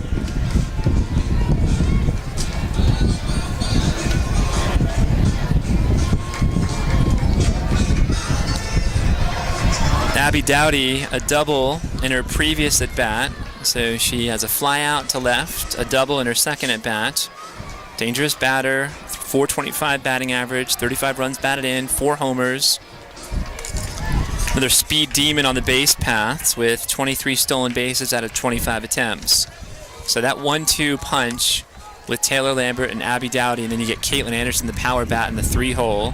Tori Brown at 4, and then the lineup just keeps churning over and over. It's a buzzsaw from 1 through 9 in the order.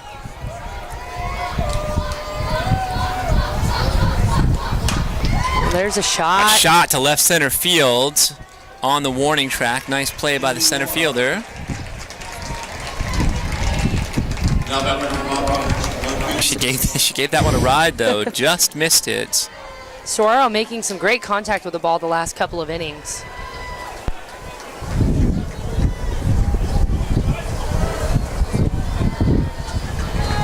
Here comes Kaitlin Anderson. So she flew out her last time up to pretty deep center field. And on that, it allowed Abby to tag up and go from second base to third base. Now Kaitlin flashes down to right field. I think it's interesting as a batter, after you've hit a home run, you either miss high like Kaitlin did where it pops up, or again, you hit it right on the money and usually hit a line drive. Yeah, I wonder if the impulse would be to take another swing at the fences. It's probably tempting. I crushed that one. It felt great. Right. Let me see if I can do that again. Yeah, you definitely want that feeling again as a hitter. You want to feel it. And maybe she's just trying to get solid contact, regardless of where the ball is. Just get a good swing on it. There's one to right center field. The right fielder is right there. Takes a couple of steps over to the right. It's almost like that ball hung in the air for a couple of seconds too long in order for the right fielder to catch it. So 2 up, 2 fly ball outs. Both balls pretty well struck, though. So Abby Dowdy's deep into left center field on the warning track. Tori Brown launching that one off. She just uncoiled And it was a very smooth swing. Didn't look not a lot of moving pieces there. Pretty fluid. And that was on a changeup. It took a lot of patience for Tori to hang back on that ball and crush it. The mind saying, hold on, wait. And the body saying, I just want to swing and lash at this. So she gave that one a ride. She's got that kind of power here. Looks like we have a broken glove. Well, that's interesting. And she's got a backup glove here. Every pitcher needs one. I remember in college, I had the web of my glove break as a line drive came through it and almost hit me in the face. Oh. So good to have a backup glove. I wonder too, the outfitters' gloves, do they still make the ones that have the actual open web where you can look through the laces? They do. And see through those little windows to see where the ball is. They do. They have a lot of different webbing combinations now. 1-1, Tori takes a big cut at that one. Bounces off some concrete there. Fan comes up with the ball. Draw some laughs. Every time the ball is in somebody's vicinity, people just kind of pep up a little bit. Adds a little excitement. That's what's one of the great things about going to a softball game or a baseball game. You never know what the chances are. You could always have some good luck. Right, and you don't know if the laughter is from fear for their lives or actually loving that they caught the ball. Right. It's always uncertain.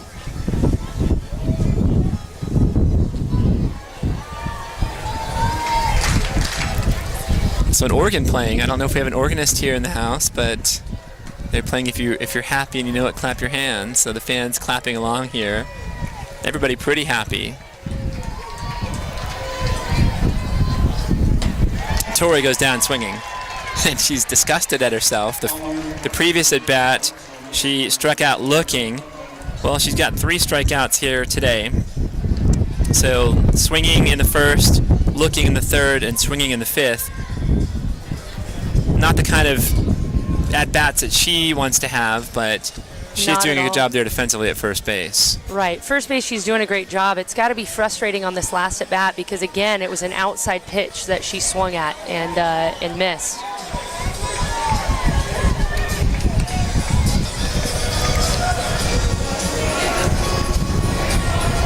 And it's hard as a hitter because you can get into your head, and that's when things can become difficult to come out of not only your head, but the slump that you're in. Typically, she's a great power hitter for the Bobcats. Well, that at bat, she chased a little bit. It looks like a little bit outside, and just the pitcher there, Lexi Coons, doing a good job of coaxing her to expand her strike zone and chase a little bit outside. So Lexi on the day here, she's got 5 strikeouts. So in those 5 innings, she's got 5 strikeouts. I'll have to tally up the hits a little bit later here. I should be probably doing that as we're going through. Oh, okay, so on the scoreboard, she's given up 5 hits and 4 runs in 5 innings of action. But more importantly for her, the last 2 innings putting zeros on the board, so giving her team a chance to claw back into this game. Right. With some sustained at-bats and getting some runners on base. So Jasmine Lopez, the junior, 451 average, 41 runs batted in, 5 home runs. This is who they want starting their inning for Sahuaro in terms of trying to get some runs on the board to get back into this game with the Bobcats. Well, they played a little Hootie and the Blowfish, and it's interesting because Darius Rucker, the former front man from Hootie, was playing at the Ava Amphitheater on Saturday night, and our bus driver Vanessa was wearing his concert T-shirt. I saw that. I was like, "How was that concert?" She's like, "Oh, it was great." So we talked about the transition that Darius Rucker made. There's a bullet. Ooh, right back up the middle. Yep, right up in the middle. Solid base hit. You saw Mariah struggle with the pitch before that, though. It came out of her hand and actually bounced in front of the plate. So right. You wonder if there was a misplacement on the spot she was supposed to be at.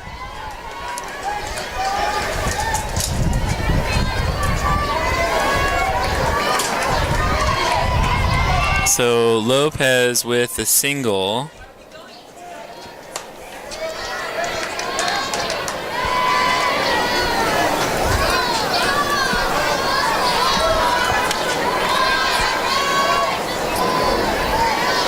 And here's Bella Gerke Ball goes to right field, shallow right. Miranda Carley drifting back, makes a nice play. Now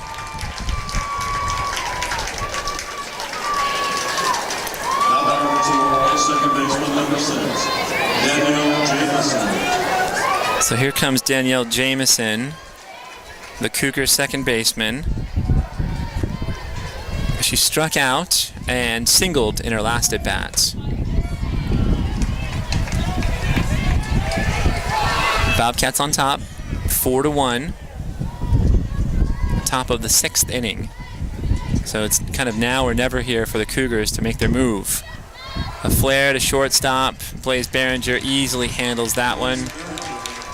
Good job by Mariah Lopez to induce the weak contact. It's exactly what Mariah wants to get that second out. Brianna Jackson had an RBI in her previous at-bat. So 1 for 2. A pop out and a base hit. Pitch maybe up a little bit.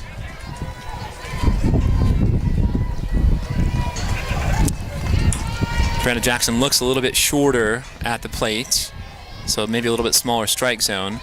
There's one right on the outside part of the plate. She found it with the drop ball on the outside right there.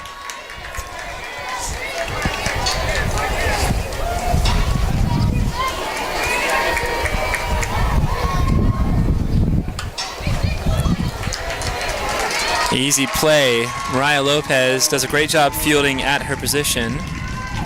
So she gets out of it with relative ease and will head to the bottom of the 6th inning, and the Bobcats on top, 4-1.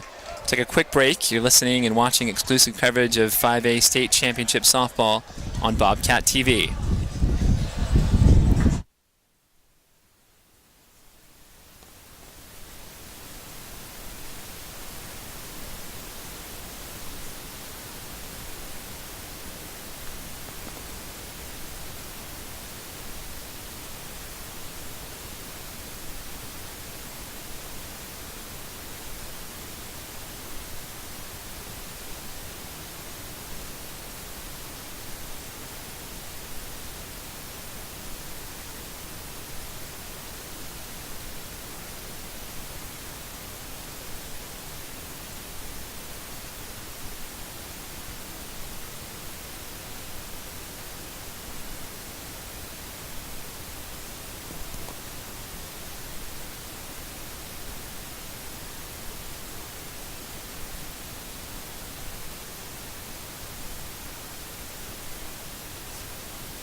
All right, back in action here.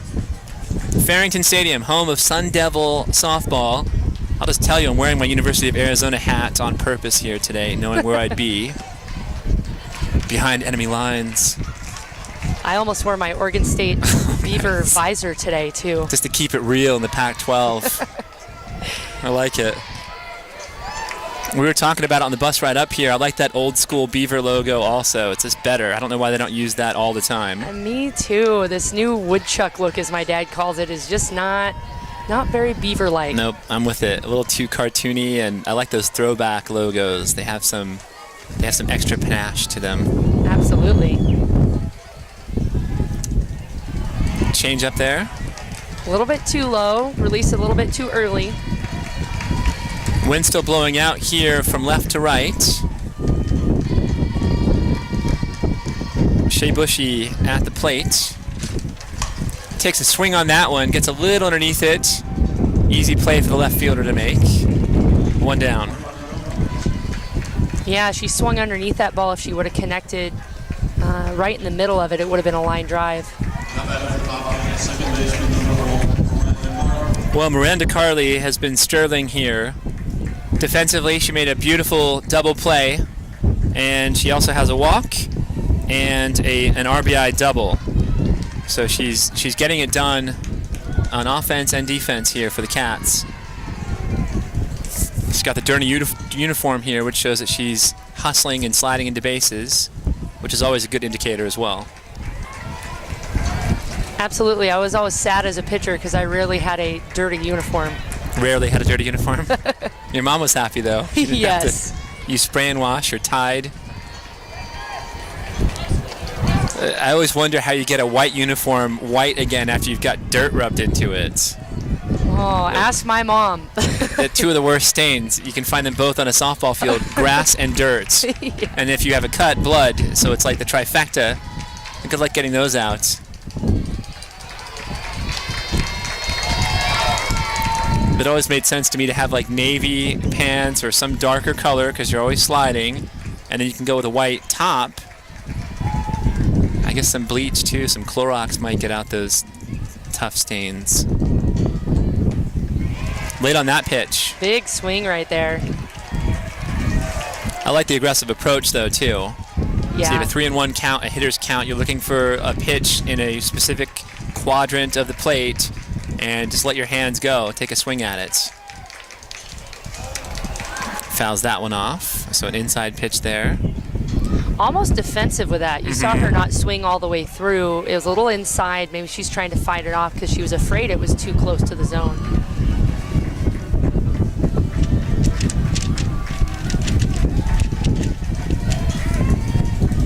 So Lexi Kuhn's doing a pretty solid job keeping her Cougars in the game here. Miranda just gets a piece of that one on the outside to keep her at bat going. But it doesn't look like she has major velocity here on her pitches. No, and as the innings keep going, both pitchers will become tired. They'll lose maybe 1 or 2 miles per hour on their best pitch. Full count. Pitch low and inside. Wow. The Cougars wanted that one. It must have been just a little bit low because it was across the plate. So you heard some jeers, some derisive jeers from the Cougar fans that made the trip. A lot of fans here making the trip up from Tucson. Something that doesn't make any sense, right? You have the state championship game between two Tucson schools, and you make them get on a bus and drive 2 hours to come up to Tempe for your championship game. And the only thing that would be explicable here is if they had another championship game after this one at the same field, but I don't know if that's the case. I don't know if that's the case. I know it was 2 years ago when we won in 2015, but I also remember in 15 we battled a little bit with the AAA about, we were playing South Point at that point, another Tucson team, and why we couldn't play down in Tucson. Yeah, don't get me started on the AAA. If you're asking for logic or reason from that governing body, I don't think you're going to find much of either. So Janessa Jarvis here takes a swing at that one. She turns on that one and came pretty close. It just drifted off foul here. But a good turn on that ball. And then I think we have a pinch runner here, or the courtesy runner, I guess, right? So a pinch runner for Miranda Carley. So I've got Kenzie Carson, the sophomore, utility infielder. She was the shortstop last year. She can play second base, shortstop. Might be able to play third base too. So she's out there with her speed. So Kenzie Carson at first as the pinch runner. And Janessa Jarvis, who homered earlier, at the plate. That ball a little bit outside. Looked like a pitch out almost. Kenzie is what we call a smart base runner as well. She's not only fast, she knows exactly what she's doing when she's rounding those bases. So it's a smart move by Coach Eric Tatham to put her out there at this point. And 5 for 5 on steals. The the Bobcats are so efficient in their stealing as Jarvis draws the walk. So 1 out, runners on first and second. And again, just kind of like putting the clamps of the vice grip on a little bit tighter to try to squeeze a little bit more and extract a little bit more runs on the offense here. Absolutely, and it looks like Sahuaro's coach is coming out to have a chat with their pitcher. Again, something they can't allow to have happen is walking Cienega Bobcats, because that is deadly, and they know it. On the base path, the Bobcats have rarely left runners on base this season. So Jeff Fowler, the skipper from Sahuaro, the Cougars, a great season, 27-10 on the year. The Bobcats, 27-7. Their one loss in the section coming to these Cougars back on March 25th when they lost 8-6. So there was that intrigue here as the teams had split during the regular season, and having the rematch here to prove who is the better team. And here's Savannah McLaughlin.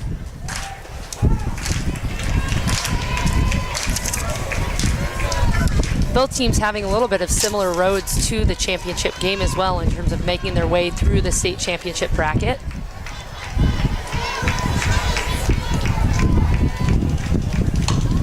There's a shot, deep center. Nice play by the center fielder. Tagging up from second base, advancing to third base. Kenzie Carson. So again, these little substitutions, like you see every move and there's a thought process and there's an end game in mind when Tatham pulls the switch and he's like, okay, all right, you got on base, now I'm going to put you in speedy, go, and then you're going to move up and we're going to try to get another run here in this inning. He's not happy with a 3-run lead here going into the top of the 7th. He wants to get one more or maybe 3 more potentially runs here in this inning as Blaze Behringer steps up to the plate. Flashes bunt, runner on the steal. There's a double steal delayed. Now we have a runner caught in a pickle here between first and second, and she's tagged out. So you saw the thought process there. It was a planned double steal, which I wasn't thinking about, but Sahuaro seemed to be pretty keen to that play, and a good job defensively to get out of the inning. Eric Tatham calls that play with the double steal. He actually calls it ASU, which is a little bit interesting when they do that. But make no mistake, you were talking about, it seems like every decision that Eric Tatham makes as the head coach is calculated, and he is a softball technician. This head coach right here knows exactly who he wants at what time and what position.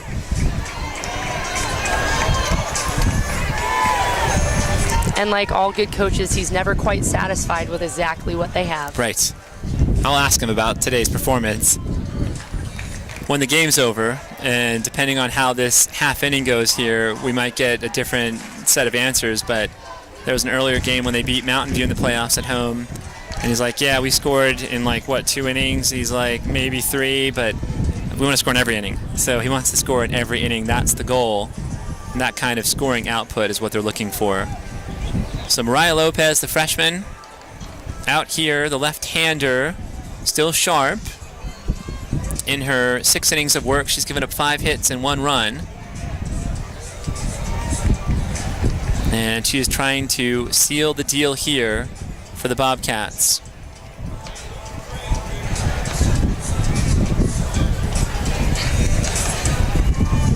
She's been spot on for most of the game, and her defense has been able to back her up beautifully.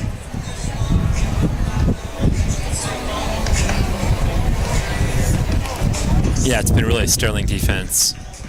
We've seen the leather flashed out there in the outfield. We've seen it on the infield. We've seen the arm of Savannah McLaughlin, as we saw right there on that throw down to second base.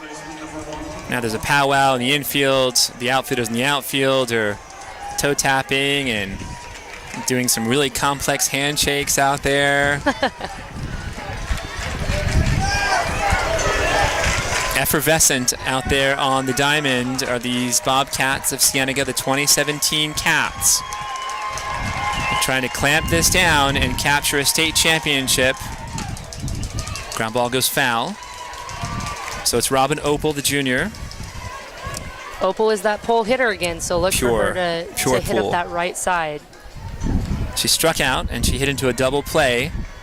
It was that line shot at the hole at second base there that Miranda Carly stabbed to snuff out what could have been potentially a huge inning for the Cougars back in the 4th inning. Maybe the play of the game. I think so. Lays to left field. Kaitlin Anderson flashing the wheels and the leather to make that catch in foul territory. 1 away. It was almost behind her head on that play, too. It was amazing. Her speed got her there in time to just get it right into the meat of that glove. The recovery speed, and you wonder if the wind a little bit might have pulled that ball from foul back toward the line in fair territory to loft it up and hold it up there for just a fraction of a second more for her. So 1 away. And Ari Gomez up here at the plate. Senior, .392 batting average. With no power. She's just a slap hitter out there with speed. And her job is to get on base. So you see where the Cats are playing her very shallow here, all the way around. Shea Bushy is about 10 steps in front of the bag at third base. Tori Brown is up. Miranda Carly at second. And Blaze Behringer at short, all in. So again, Eric Tatham, the grand chess master, yeah, is pulling out all the stops here. Everything seems to be prepared for. And I know he's got stats on all the teams as they go to play each other. And he also keeps track of like the pitches that were thrown and what was successful and what wasn't successful. I know he also calls the pitches in to the catcher, right? He signals in to Savannah McLaughlin. He does. And then she signals in to Mariah Lopez. Here's what we're going to throw, and here's the location. So on every single pitch, he is dialed in. So a 3-2 count here with 1 out. Ari Gomez needs to get on base for the Cougars. Ooh, just outside. Just outside, and you know, Savannah McLaughlin has done an incredible job all game of framing it, yep. those pitches. No matter where they are, if you as a catcher can pull it in and make the umpire think it's a strike, that's your job. So Ari Gomez draws the 1-out walk. Lauren Weldman comes up here. She's 0 for 3. She grounded out to second, she popped out to third, and she flew out to center. So maybe getting a little bit more dialed in. Her at-bats have been more productive as she's gone through here, and she's getting better contact. She's right on top of the plate, too. So Mariah Lopez with no room for error and kind of pushing a little bit to the outside. So the double threat here is that if you go inside, you might get a hit by pitch. Right. Put a second base runner. You're trying to eliminate base runners here. And if you're throwing that outside corner, you're trying to pound it, so you're throwing a little bit harder than normal. There's that changeup. There's a bunt. McLaughlin has to hold it. There. So good speed there from Lauren Weldman. It appears there's a little bit of miscommunication, or maybe Miranda Carly, although she's usually fast, there wasn't really coverage at first, even though that runner was a quicker runner. Well, for the Cougars, this is precisely what you're hoping for. So you see Jeff Fowler there at third base. He's coaching third base just like Tatham is. Haley Ward, the batter, coming up here. And Haley is 1 for 2 with a single and a fly out to center field as well. And Ward on the season, .326, 17 runs batted in, no home runs. So another left-hander coming up here. Runners on first and second base. And now a little bit of pressure here against the Bobcat defense. Whoa. Ball is a rope hit foul. And a fan there may have gotten struck with that one. It's right in our student section. The reaction of the students looked like either somebody got struck or they were laughing at them. Looks like it was close to the chest, or so a quick strike here. Line drive to second base, and safe at first. Tori Brown drops the throw for Miranda Carly. Miranda had to think quick on that as she caught it. So Carly at second, flashing the leather. 2 outs, and Sahuaro down to the last out. Again, Carly was thinking double play. Tori unfortunately dropped the ball. And as Cienega, you want that double play, but again, there's still pressure by Sahuaro. Ashley Bradford is the last hope for the Cougars. Change up, drifts across the plate, maybe too high. A good time for that pitch. Bradford 310 on the season with 28 runs batted in. Grounder to the pitcher. Mariah Lopez over to first base. The Cats are champions of 5A. The Cats are champions once again. How exciting. And how fitting that Mariah would catch that last ball right back at her and throw it to first base. Well, she had a similar out the last time in the last inning. It was a grounder to first. She fields her position very well, and you wonder if the emotion here of knowing the moment, she just played catch to first base of Tori Brown. Tori Brown punctuating the season here with another state championship. Absolutely fantastic, and what a great ending to the season for the 5 seniors. Wow. And one thing I don't like to hear is serenading the visitors, right? With the na-na-na-na, hey, goodbye. Just celebrate. You won a championship. I hate to hear students from any schools doing that. There's just no need to go there. Absolutely. Just enjoy the achievement and celebrate. And then also be gracious in victory. Absolutely. Be good sportsmen, be people of integrity. So, Kayla, what were the keys here today? Can you give us a little... First of all, you did just brilliantly here as color commentator. Thanks for letting me Loved be here having today. you. You're on the bus, and I'm like, all right, Kayla, she pitched. I know she pitched. She pitched at high school. She pitched collegiately. She's an assistant on the team. Good talker, smart, and you know the game. And I'm like, how do you want to call the game? You're like, I would love to. So thank you for joining us here today.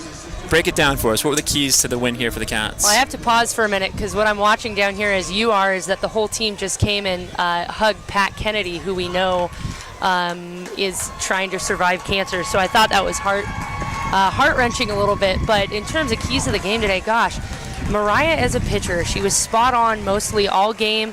She mixed up pitches well. She hit the right spots.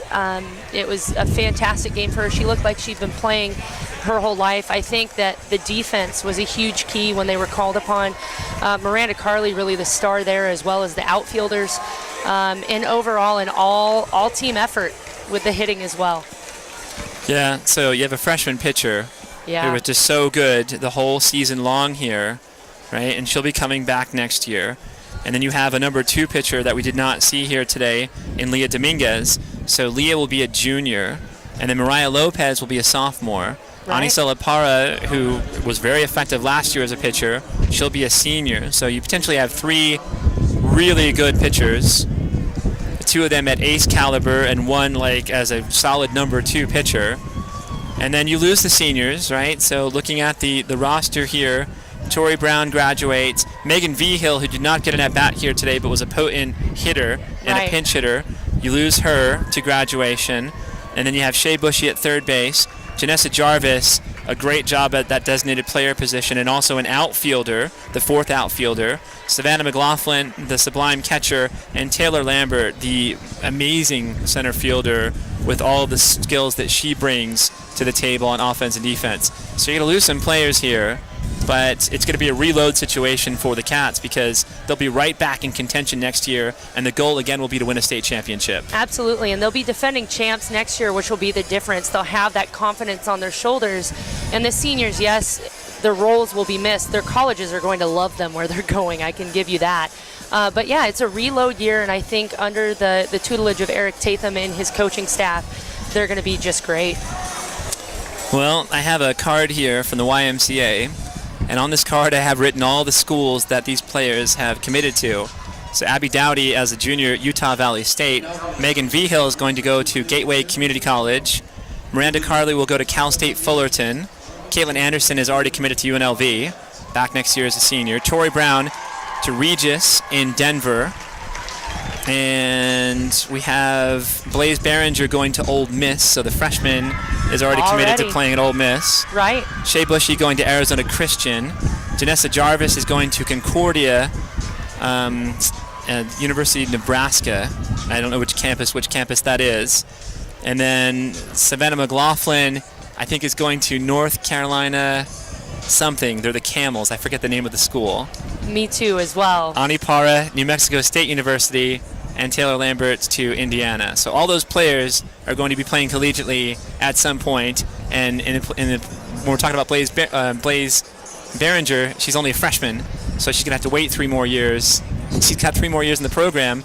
There's another shortstop coming up, Breezy Hayward, the younger sister of Terrell Hayward, the great wide receiver and soccer star for Cienega, and she's a shortstop.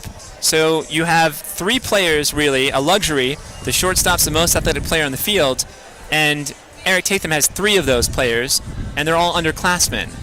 Absolutely. You could have a freshman, a sophomore, and a junior next year that can all play short, and all have to do the sorting out. Somebody might go to third base. Somebody might have to transition maybe to first base because there will be a hole at first base, and he'll just retool and restack and reload. Well, and the great thing about the athletes he has and the athletes that are coming in, as you can hear the Bobcats maybe down there cheering, is that they can learn whatever position they need to learn. Again, with great coaching, they're able to do that. And you can just see now I'm just distracted by everything going down on the field. There's a lot happening there. But it's just great to see them celebrate in the moment that they have now and to see what they'll have next year. I'm extremely excited and proud of the coaching staff and the girls, and it'll be great to see what Eric Tatham and his coaching staff come back next year able to do, whether they'll defend their state championship they won tonight or just give other teams a run for their money. Eric Tatham, his 3rd championship as the coach here for the softball program, and he has built a dynasty really in Vail. And it's been, if you think about the weekend here, the Bobcats, the boys volleyball team on Friday capturing their first state championship. Amazing. Under Heather Mott and McLean Mott, Skylar Kavanaugh, Alex Baczynski, Colton Todd, that whole crew of players. And that game had more drama surrounding it because the Cats had to battle back to beat Horizon Honors. And that match coming into it, you knew was going to be a really tightly contested one. Right. Today's game here, no disrespect to Sahuaro, they had a great season. Absolutely. But their caliber of player on the whole is not as deep and as talented as this Bobcat team. So coming into today, for me it was like, okay, well the Cats should win. I don't care who they play in the state, like I just think they're better than anybody. But I give Sahuaro credit for playing, and they brought it here, and they came back in this game to make it competitive. Absolutely, and Sahuaro should be proud of their season. I think for the Bobcats, this is what you would call a dream season almost, with the way that they've rolled through teams throughout the year. Right. And granted, Sahuaro did give them some trouble in the middle of their season there, but to have this kind of dream season where you don't have a ton of competition, and then you come into the state championship confident, and you do exactly what was expected of you. And I think that's the difference. Well, I compared him to the 27 Yankees, at least that lineup there. And, Absolutely. And Eric was like, well, they're the 2017 Bobcats. And he had a great point. So that was the counterpoint. And you can't argue. You just look at the lineup and look at the stats and look at the numbers. 410, 411, 434, 408, 371, 405, 378, 333, 425, 342, 513. Those are the batting averages. The team batting average is 405. It's ridiculous.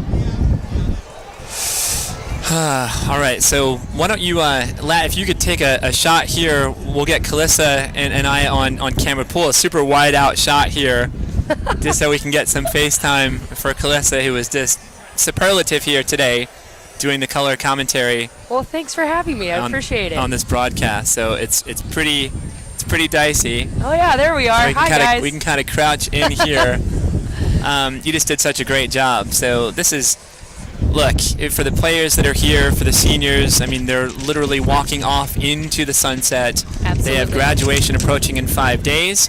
They have bigger challenges and greater things ahead for them, but certainly it's the only way that would be fitting for them. Anything less than a championship would have been disappointing, and it's because of how good they know that they are. Right. No disrespect to anybody else in Arizona, but No. they knew how good they were.